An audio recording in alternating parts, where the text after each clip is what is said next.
Está concurrida la clase, la escuelita hoy. Bueno, buenos días para todos, ¿cómo están? ¿Bien? Bueno, continuamos con el estudio del libro de Efesios y la esperanza y el anhelo es que al considerar detenidamente la palabra de Dios, ella produzca en nosotros lo que Dios quiere hacer, esa edificación, esos delicados pastos que el Salmo nos habla. Entendemos que no están en el pensamiento de un hombre, en anécdotas, en ideas, en psicología humana, sino buscar y ahondar en el pensamiento de Dios y en los conceptos de Dios. Les invito a abrir entonces allí en Efesios capítulo 4, versículo 17 al 24, vamos a estar considerando hoy. Y haciendo un repaso, Elías nos estuvo compartiendo el domingo antepasado los primeros versículos de este capítulo 4. Y repasando un poco antes también, el apóstol Pablo, que escribe esta carta, estuvo contando en los primeros 3 capítulos todo lo que por gracia Dios nos ha dado en Cristo.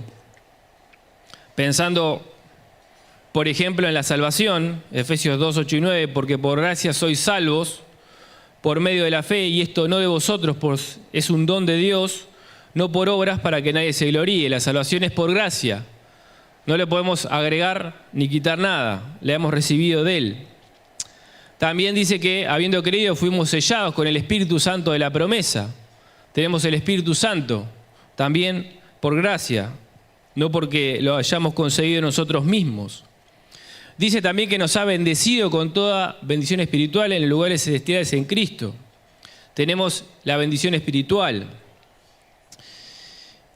Y en este capítulo 4, solamente mencionar algunas cosas que ya se dijeron, así que solo mencionarlas. La unidad ya está hecha, la hizo Dios también, es algo que Dios ha hecho.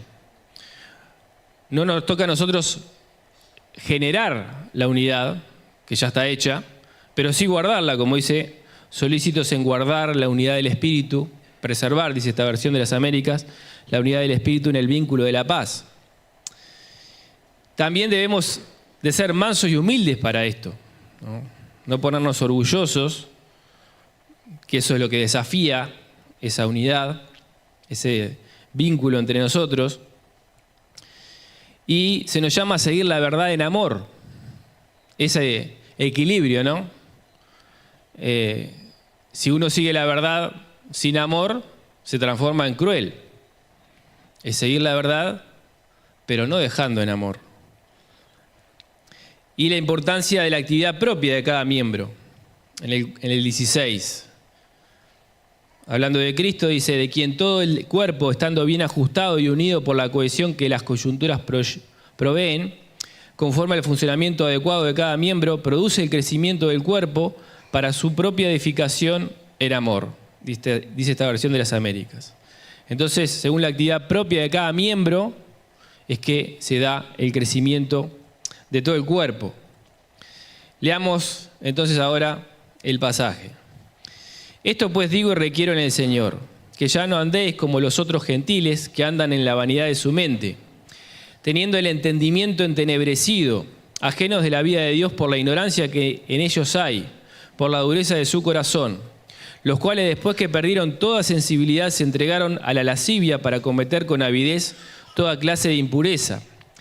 Mas vosotros no habéis aprendido así a Cristo, si en verdad le habéis oído y habéis sido por Él enseñados, conforme a la verdad que está en Jesús. En cuanto a la pasada manera de vivir, despojaos del viejo hombre que está viciado conforme a los deseos engañosos, y renovaos en el espíritu de vuestra mente, y vestidos del nuevo hombre creado según Dios en la justicia y santidad de la verdad. Bien, primero consideramos entonces este viejo hombre que se opone al nuevo hombre, ¿no? comienza Pablo con una exhortación parecida a la del principio del versículo 1 del capítulo 4, este que estamos viendo, ¿no? Ruego que viváis de una manera digna de la vocación con que habéis sido llamados, versículo 1. Versículo 17. Esto digo pues y afirmo juntamente con el Señor, dice la versión de las Américas, ¿no? Requiero, es un requerimiento. En mi trabajo, yo me manejo también por requerimientos para el desarrollo de software. Y eso significa que es un pedido escrito por el cliente del cual uno tiene que hacerlo así, tiene que atenderlo. Es un requerimiento. Por ejemplo, si uno tiene una carpintería y le encarga un mueble que tiene que ser así, esos requerimientos que el carpintero los tiene que hacer. El mueble no puede ser como él se le ocurra, tiene que cumplir con los requerimientos del cliente. Y acá nuestro Señor es nuestro Señor. Y si no podemos caer en aquello de que ¿por qué me llamáis Señor, Señor y no hacéis lo que yo digo? El Señor es aquel a quien debemos de responder. Y acá marca un requerimiento, no es algo que es opcional, es algo que el Señor nos manda a hacer. ¿Y qué es lo que nos manda a hacer? ¿Cuál es el requerimiento? Bueno, ya no andar, no caminar, no vivir como vivíamos antes.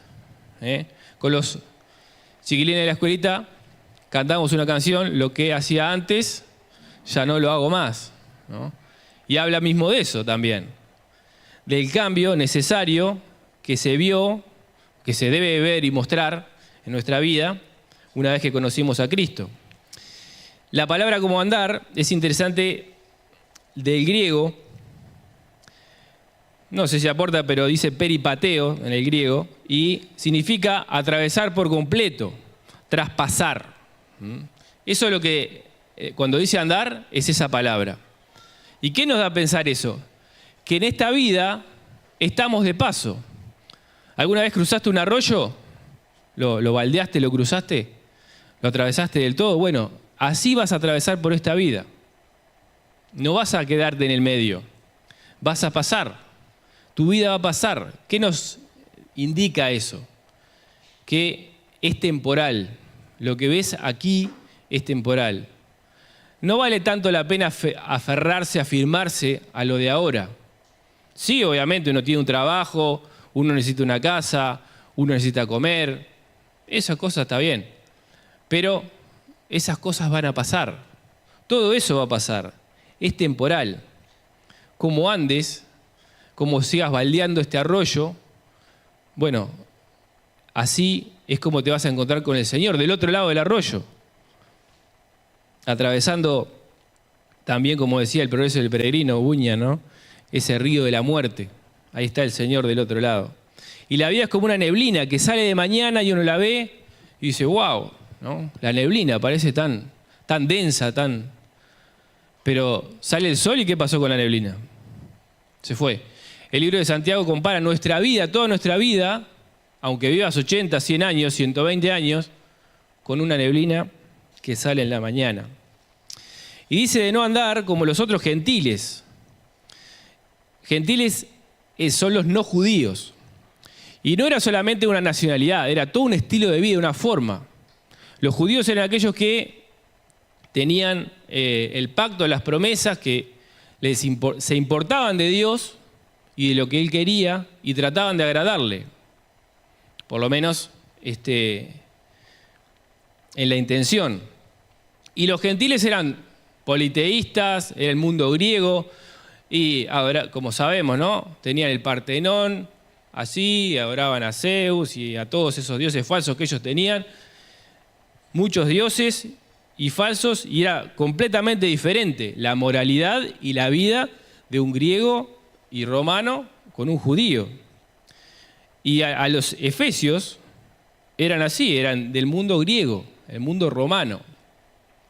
Y nosotros nos podemos mapear o ver reflejados con ellos. A veces me salen términos medio informáticos, ¿no? Perdónenme. Pero nos podemos ver identificados en ellos, ¿no? Y ¿Cómo vivimos el día a día tú y yo, de lunes a viernes? Dios quiera que vos puedas tener contacto en el trabajo, en el estudio con creyentes. Cuando yo lo tuve, que trabajé en una empresa donde la mayoría eran creyentes, estaba buenísimo. Teníamos un devocional de la mañana antes de salir a vender, te sentías acompañado, y había un sentir lindo en la empresa. Pero eso fue solamente en ese lugar. Después, en otras empresas donde estuvo que no era, digamos, un creyente en medio de todos los no creyentes. Y ahí era completamente diferente. ¿Por qué? Porque en el trabajo, en el estudio, vemos que ahí lo que reina, ¿qué es? Y bueno, la inmoralidad, el doble sentido, la promiscuidad, el engaño, el bullying, maltrato psicológico y físico también, cosas que vemos que hay y que nos superan, es decir, no tenemos nosotros el poder para parar a todos y decir, che, no, esto no, cambien, porque es algo que les sale de adentro, como nosotros también nos pasó. Somos pecadores y pecamos. Pero ¿cómo accionamos frente a esto? ¿Nos amoldamos al mundo en que vivimos o hacemos algo diferente? En nosotros no hay poder, pero en el Señor sí hay poder para vivir de una manera diferente y que podamos nosotros reflejar a Cristo y marcar esa diferencia y no vivir como los demás. Y dice, esto pues digo y requiero en el Señor que ya no andéis como los otros gentiles que andan en la vanidad de su mente. Y pone acá esto en particular, ¿no? En la vanidad de la mente, ¿no? ¿Y qué es la vanidad de la mente? Bueno, la mente es aquello por el cual nosotros terminamos decidiendo, nuestro pensamiento en el interior. Tal como piensa el hombre en su corazón, dice el proverbio, así es él. Y el Señor Jesús habló también de que a partir de lo interno es que termina sucediendo lo externo. El hombre bueno del buen tesoro de su corazón saca lo bueno, y el hombre malo del mal tesoro de su corazón saca lo malo, porque de la abundancia del corazón habla la boca. Y es así, es así. Y una vida ajena a Dios es algo que nosotros conocimos, porque venimos del mundo, no nos es diferente, no nos es extraño, ya lo sabemos, lo conocemos. Efesios 2:12 dice, en aquel tiempo estabais sin Cristo, alejados de la ciudadanía de Israel, ajenos a los pactos de la promesa, sin esperanza y sin Dios en este mundo. Y lo que dice la vanidad, vanidad es algo vacío. Y es como una pompa de jabón, para poner un ejemplo, ¿verdad? Uno ve la pompa de jabón ahí reluciente, pero cuando la toca, ¡pum!, desaparece, llena de nada, llena de aire, de vacío, lleno de nada, se desintegra. Y uno lo ve en la sociedad, ve esas cosas, basta prender el informativo y ¿qué ve? Y bueno, ve drogas, consumo, abuso de sustancias, suicidio, asesinato. Eso es algo normal, se naturaliza, porque uno lo escucha todos los días. Ni que hablar, por ejemplo, del embarazo adolescente, de que la familia ya... es raro encontrar una familia constituida y que siga. Y eso es todo producto de vivir de esta manera vana. Y en cuanto a lo que es la vanidad, en Hechos 14, cuando Pablo y Bernabé están ahí en Listra, en la ciudad de Listra, con estos politeístas. Y claro, cuando ellos lo vieron, los griegos lo vieron que hacían milagros en el nombre del Señor, dijeron, bueno, acá vinieron Júpiter y Mercurio y bueno, se materializaron acá y les vamos a ofrecer un sacrificio. Y cuando ellos lo vieron, no, y dice, Cuando lo oyeron a los apóstoles Bernabé y Pablo, rasgaron sus ropas y se lanzaron entre la multitud dando voces y diciendo: varones, ¿por qué hacéis esto? Nosotros también somos hombres semejantes a vosotros, que os anunciamos que de estas vanidades os convirtáis al Dios vivo que hizo el cielo y la tierra y el mar y todo lo que en ellos hay. ¿Qué eran las vanidades en este caso? Y bueno, esas creencias de adorar a hombres, uno que hizo algo majestuoso, ya está, este es un semidios o un Dios que se encarnó. Y no, ellos estaban predicando a Dios, al Dios verdadero, y haciendo milagros a través de su poder, y lo estaban tomando por otro lado. Y eso también habla de que, lamentablemente, las muchas creencias y religiones que hay en el mundo terminan siendo vanidad. Porque si no es verdad, es mentira. Y si no es mentira, es verdad, es blanco o negro. Y el Señor Jesús dice: entrad por la puerta estrecha, porque ancha es la puerta y espacioso el camino que lleva a la perdición, y muchos son los que entran por ella, porque estrecha es la puerta y angosto es el camino que lleva a la vida, y pocos son los que lo hallan. Y algo que escuchamos muchas veces: no, pero yo creo en Dios a mi manera. A mi manera. Si alguien piensa así, o si escuchamos, tenga cuidado con pensar en Dios y creer a su manera. Porque hay camino que al hombre le parece derecho, pero su fin es camino de muerte, dice el proverbio. Entonces no alcanza con creer en Dios a tu manera. Es como dice la palabra y como dice el Señor. El Señor dijo: yo soy el camino, la verdad y la vida. Nadie viene al Padre si no es por mí. Entonces, que podamos todos los presentes y también a los que tengamos contacto poder proponerles esto, ¿no? Como dice el Salmo 119:30, escogí el camino de la verdad. Que podamos compartir y que otros puedan escoger el camino de la verdad. Versículo 18, teniendo el entendimiento entenebrecido, ajeno de la vida de Dios por la ignorancia que en ellos hay, por la dureza de su corazón. Entendimiento entenebrecido. La versión NBI dice: tienen oscurecido el entendimiento. En algún momento también el Señor Jesús habló de la luz, de la lámpara. Los ojos son la lámpara. Y dice que si tu ojo fuere crítico, todo tu cuerpo será tinieblas. Y cuando se oscurece el entendimiento, el sentido común y el buen criterio de la vida, donde están las decisiones, es como que se apaga. Eso se apaga.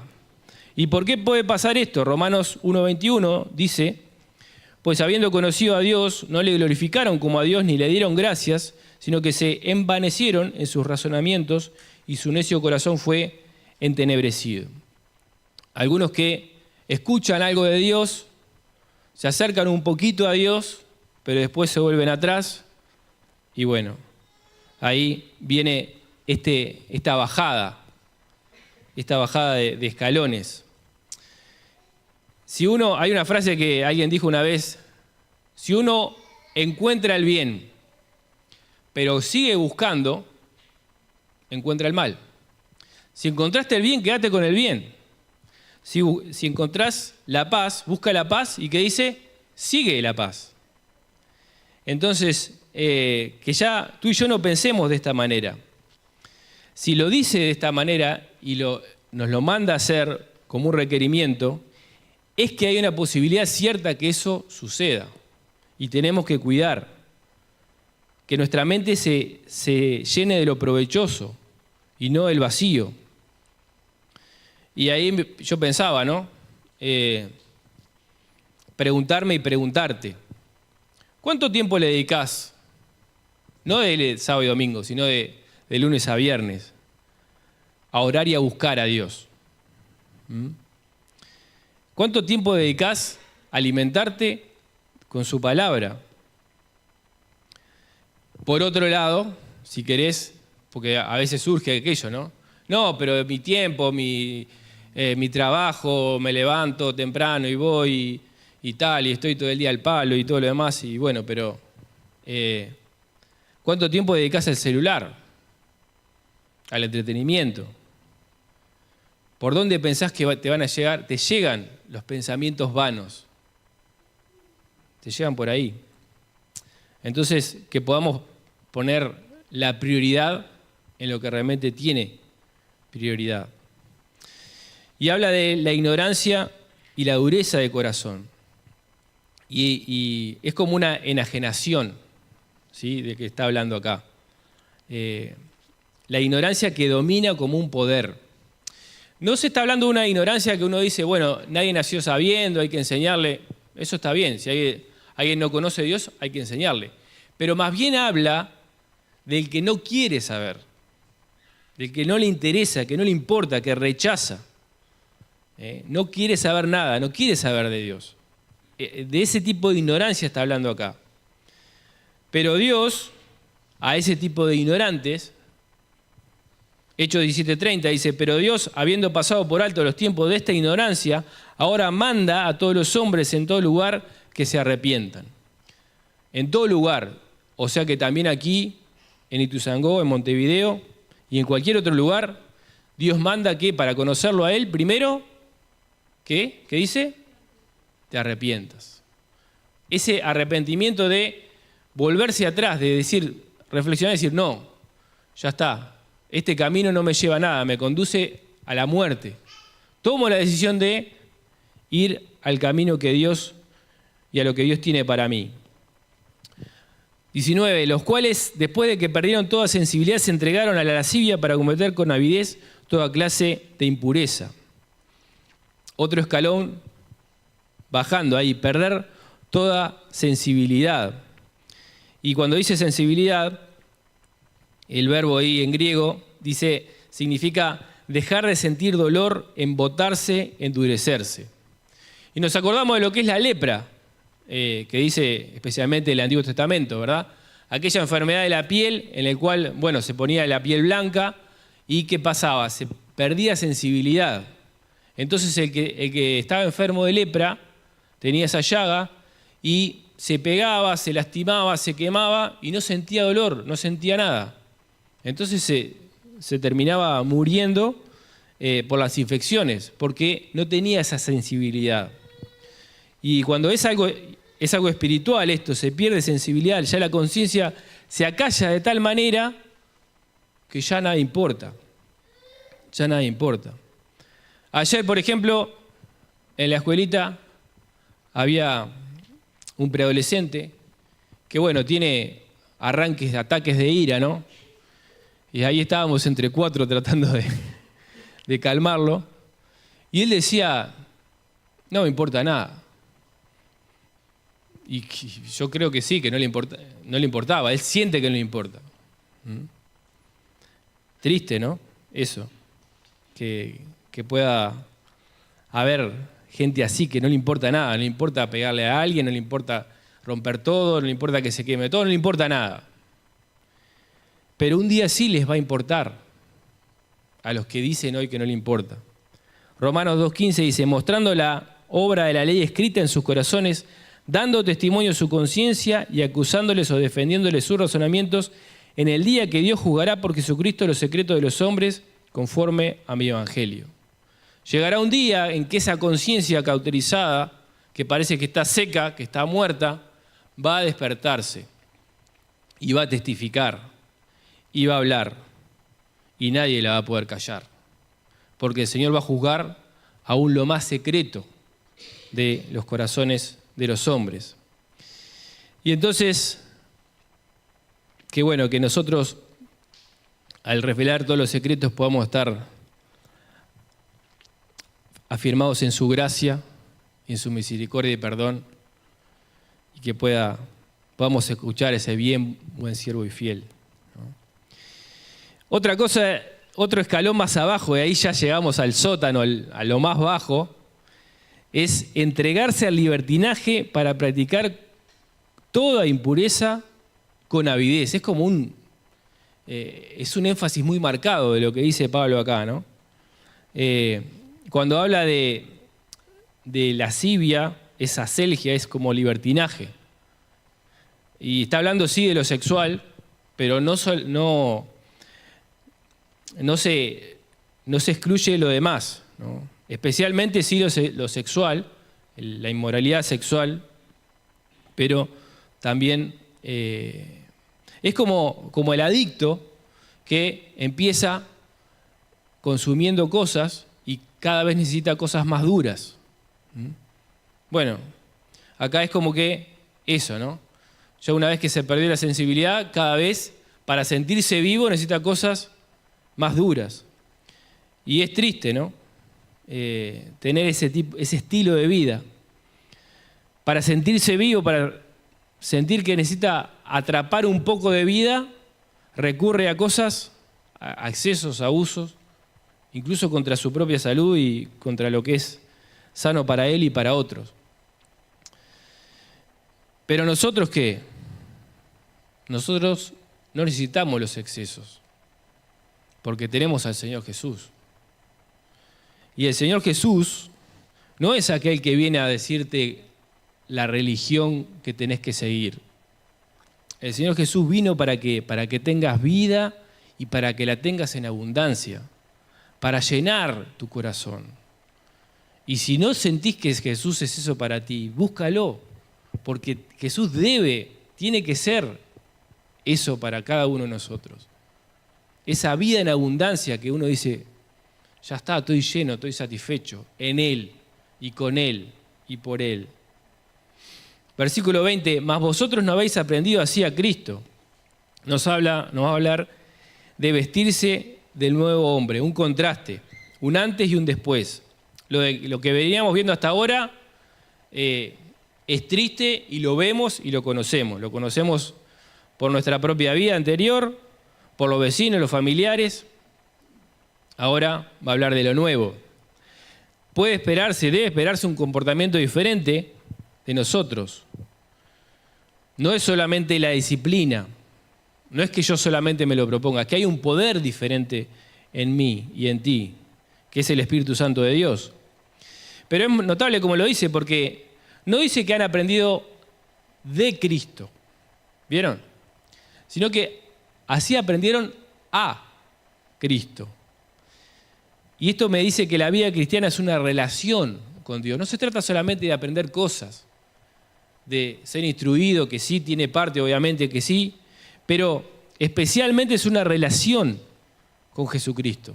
La vida cristiana es eso, es una relación con el Señor Jesucristo, con Dios hecho hombre. Si en verdad le habéis oído y habéis sido enseñados por Él, conforme a la verdad que está en Jesús. Y acá es tremendo lo que dice, porque se presenta que Cristo es el Maestro. Y podemos pensar que los efesios, como nos pasa a nosotros hoy, no vimos presencialmente al Señor. Esos fueron los apóstoles que caminaron con el Señor. No solo los apóstoles, pero especialmente. Pero acá el tema es que los efesios no habían visto y tenido trato directo, personal, presencial con el Señor. ¿Cómo habían sabido del Señor? A través de la predicación y enseñanza del apóstol Pablo y de otros. Pero cuando la predicación y la enseñanza es fiel a la palabra, es Cristo mismo el que enseña. Es tremendo eso. ¿Qué requisitos y condiciones puede haber para esto? Para que realmente sea Cristo el que enseña. También lo tenemos de Pablo, porque 2 Corintios 2:17 dice, pues no somos como muchos que medran falsificando la palabra de Dios, sino que con sinceridad, como de parte de Dios y delante de Dios, hablamos en Cristo. Entonces, mi desafío y el desafío de cada uno de los que se suben acá o de que enseñan a los niños, adolescentes, jóvenes, es el predicar y enseñar de esta manera, con sinceridad, de parte de Dios y delante de Dios. Hablar en Cristo. Delante de Dios en Cristo hablamos, y todo muy amados para vuestra edificación. Cuando nuestra predicación y enseñanza es así, es Cristo mismo el que está hablando. Porque no nos predicamos a nosotros mismos, sino a Jesucristo como Señor y a nosotros como vuestros siervos por amor de Jesús. Y eso es precioso por las implicaciones que tiene, porque para el que escucha y para el que habla. Porque el que escucha no está parado en lo que un iluminado puede hacer o decir, o una persona muy elocuente, muy dotada, que no soy yo, pueda hacer, sino en Cristo mismo, en la roca, parado sobre la roca. Y que si yo fallo y te defraudo, no se cae todo, porque no me prediqué a mí mismo. ¿Prediqué a quién? Al Señor. Entonces, si vos le crees al Señor y sos edificado por el Señor no falla y el Señor no cambia. Y entonces, por lo cual, si te has sentido desanimado, si alguno te ha ofendido, si alguien o algo te ha defraudado, si alguien o algo de este mundo te ha cautivado, recordá que lo que aprendiste, ¿de quién lo aprendiste? Lo aprendiste de Cristo mismo. Él fue el que te enseñó. Él fue el que te animó. Él fue el que te predicó. El que descubrió esas verdades en tu corazón. El que prendió esa llama. Acordate de eso. Y animate, porque el Señor es fiel y no te va a desamparar. Podés decir, como dice Hebreos 13:5, sea vuestra costumbre sin avaricia, contentos con lo que tenéis ahora, porque Él dijo, no te desampararé ni te dejaré. De manera que podemos decir confiadamente, decí confiadamente esto en tu corazón. El Señor es mi ayudador, no temeré lo que me pueda hacer el hombre. Qué bueno, hermano, que esta mañana puedas decir en tu corazón esto. El Señor es mi ayudador, no temeré lo que me puede hacer el hombre. En cuanto a la pasada manera de vivir, despojado del viejo hombre que está viciado conforme a los deseos engañosos. Vivir según la verdad que está en Jesús es despojarse del viejo hombre. Cuando dice despojarse es situar alejado de uno mismo, quitar, desechar, despojarse de. Una manera de hacer esto, de las que hablaban cuando aplicaban este verbo griego, era echar a la cárcel a uno. De esta manera se despojaban. O sea, se despojaban de alguien, lo mandaban preso, ya está. Lo echaban en la cárcel, me despojo de vos, olvídate, ¿no? Ya está, fuiste. Como decimos nosotros. Y se refiere al viejo hombre. Y cuando dice viejo hombre, esta palabra viejo está hablando de alguien que existe hace tiempo, pero que está vivo todavía. Es diferente a cuando habla de la palabra arcaico, que es algo viejo también, pero mucho más viejo y que ya no vive más. Tu viejo hombre, o vieja mujer, podríamos decir, está vivo todavía. Estás vivo. Y depende de vos y de mí el despojarte de él o de ella. Y entonces, eso nos dice que solo no se va a ir. Y que el pastor o el anciano no lo va a hacer por vos. Y que Dios tampoco lo va a hacer. ¿Te das cuenta de eso? Dios no lo va a hacer esto. Y la oración de los hermanos no puede lograr esto, no puede conseguir esto. Tú lo tienes que hacer. Tú tienes que despojarte del viejo hombre. Eso es lo que Dios te ha dado para hacer, porque Dios te ha empoderado, no te ha dado el poder para eso. ¿Por qué lo tenés que hacer? Porque no tiene arreglo, está viciado, está, diríamos, todo tomado, diríamos nosotros, ¿no? La palabra ahí dice que, cuando dice del viejo hombre, es que el que se corrompe en un proceso continuo según los deseos del engaño. Esa es la idea. Está totalmente corrompido, en un proceso de corrupción. Así es el viejo hombre. Y por un lado está la verdad de Cristo y por otro la mentira de Satanás. Y nosotros tenemos que ver a quién escuchamos. Y renovados en el espíritu de vuestra mente. Vivir según la verdad es también vivir con una mente renovada. ¿Ha habido una renovación interior en nosotros? ¿Sí o no?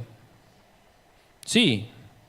Cuando recibimos a Cristo, cuando nos arrepentimos y creemos en Él, dice Juan 3:3, de cierto os digo, el que no naciere de nuevo no puede ver el reino de Dios. tiene que haberse producido ese nuevo nacimiento. O la persona nace 2 veces o la persona muere 2 veces. ¿Vieron? Todos nacemos una vez. Pero si tenemos un segundo nacimiento, el nacimiento espiritual de cuando recibimos a Cristo, ya no tenemos la muerte segunda. Y si no nacemos de nuevo, sí tenemos la muerte segunda. 2 Corintios 5:17, de modo que si alguno está en Cristo, nueva criatura es, las cosas viejas pasaron, he aquí, todas son hechas nuevas. Y esta es la parte que nos toca a nosotros. La salvación no la podemos obtener, es recibida por gracia. Pero ahora el proceso de santificación, eso sí tenemos que poner de nosotros. También es por gracia, pero se requiere que seamos renovados, que nos dejemos renovar por Dios. La NBI dice ser renovados en la actitud de su mente. Y recordad también Romanos 12:2, no os conforméis a este siglo, sino transformados por medio de la renovación de vuestro entendimiento, para que comprobéis cuál sea la buena voluntad de Dios, agradable y perfecta. Y cuando se habla de renovación, hay programas que a veces están por ahí, nos gusta ver, de renovar la casa, y bueno, y son de allá del norte y todo, y agarran y bueno, una casa que uno no podría tener es la que ellos desechan y desprecian, ¿no? O sea, ojalá mi casa estuviera como la que ellos van a renovar antes, ¿no? Pero lo que renuevan, agarran y rompen todo, y todo de vuelta, todo piso, paredes, techo, todo de vuelta. ¿Y cuántos hay? Después ponen el presupuesto, miles de dólares, ¿no? La renovación, que uno acá compraría por la mitad una casa nueva, ¿no? Pero bueno, no es que tenés que trabajar 5 años seguidos para conseguir esta renovación, ni sacar un préstamo que estés 30 años pagando. Para esta renovación que Dios te pide, ya tenés todos los recursos. Ya están. ¿Y cuáles son? El Espíritu Santo de Dios, su palabra, la oración y también la iglesia, en lo que estuvimos viendo al principio. Porque la actividad propia de cada miembro produce el crecimiento. Entonces, si querés ser renovado, esta renovación está asegurada con tal de que tú y yo la queramos de verdad. Como dice los versículos que hablan de buscad a Dios. Buscad a Jehová y su poder, buscad su rostro continuamente. Salmo 27:8 dice, mi corazón ha dicho de ti, buscad mi rostro. Tu rostro buscaré, oh Jehová. Busca a Dios. Como el siervo brama por las corrientes de aguas, así clama por ti, oh Dios, el alma mía. Buscad a Dios y vivirá vuestro corazón. Buscad siempre su rostro. Isaías 55:6 dice, buscad a Jehová mientras pueda ser hallado, llamadle tanto que está cercano. Y Amós dice, buscadme y viviréis. Entonces, buscalo de verdad para ser renovado de esta manera. Versículo 24, y vestido del nuevo hombre creado según Dios en la justicia y santidad de la verdad. Así como hablamos de despojarse y había que dejar esa ropa, ahora hay que vestirse. Porque claro, si te despojás de la ropa y no te pones nada, ¿qué te quedás? Te quedás desnudo, te quedás sin nada, y no es la idea. Hay que dejar lo viejo y ponerse lo nuevo. Y Romanos 13:14 dice un concepto parecido, sino vestido del Señor Jesucristo y no proveáis para los deseos de la carne. Cuando nosotros creímos y se nos bautizó en Cristo, Dios nos revistió con Él. Gálatas 3:27 dice, porque todos los que habéis sido bautizados en Cristo, de Cristo estáis revestidos. O sea, Dios ha hecho lo imposible para nosotros, que era revestirnos de Cristo. Pero nosotros tenemos que hacer lo posible, vestirnos voluntariamente. Ya lo leímos, pero de modo que si alguno está en Cristo, nueva criatura es, las cosas viejas pasaron, y aquí todas son hechas nuevas. Diciéndolo sencillamente es entregarnos por completo a Dios. Aún aquello que todavía te gusta del viejo hombre, de la vieja mujer. Aquello que sentís que te hace feliz, que lo necesitas, como Eva, ¿no? Mirá, el fruto. O sea, se olvida de todo, de todos los millones de frutos y árboles del huerto que hay. Y de repente solo quiere eso, que es lo único que Dios le ha prohibido. Y parece que el viejo hombre está seducido y te sentís que es lo que necesitas. Pero no, produce muerte. Produce muerte. Y necesitas despojarte de eso. Mandalo preso. Mandalo al calabozo. Porque eso es vida para ti. Y la calidad superior, porque eso se habla, ¿no? Cuando dice nuevo es de una calidad superior. Tiene dos marcas distintivas, justicia y santidad. Justicia y santidad de la verdad. Cuando caminamos con la justicia y santidad de la verdad, se puede ver en nosotros esa coraza de justicia y ese manto de santidad, que es la santidad de Él, ¿no? Cuando buscamos a Dios, ya queremos lo que Él quiere. No es que seamos los justos y santos. Nuestra vida está en proceso. Pero si comparamos con lo que éramos antes, especialmente cuando no conocíamos a Cristo, qué diferencia, ¿no? Y esto de la verdad habla de que es algo de adentro hacia afuera, no es algo fingido, no es algo que se puede fingir. Es un accionar de Dios en nuestro interior que da como resultado frutos en lo exterior. Y esa vida de resurrección de Cristo se puede mostrar en tu vida y en mi vida. Entonces, concluyendo ya, es tiempo de renovar el armario, ¿sí? Que nuestras prendas no queden viejas y apolilladas, espirituales. Tenemos que llevar puesto a Jesús. Pero es todos los días, cada día. Si un día tuviste la gran victoria y anduviste bien y anduviste en el Espíritu, al día siguiente no basta con la victoria del ayer. Al día siguiente hay que volver. Todos los días vos te pones la ropa, ¿o no? Sí. Hay que ponerse el viejo, desechar el viejo hombre y ponerse el nuevo hombre. Y si Dios lo pide, no es para frustrarnos, no es algo imposible, es algo posible, algo que por su gracia podemos hacer. Entonces ya no proveamos para los deseos engañosos. Engañosos significa que no es como te lo pintan, no es así, es un engaño eso. Si mordés de ese fruto, lo vas a lamentar. Y entonces dile, Señor, dame esa prenda de justicia y de verdad y de santidad. Que sea algo sincero y que produzca fruto para ti y cumpla mi propósito sobre esta tierra. Dios bendiga su palabra.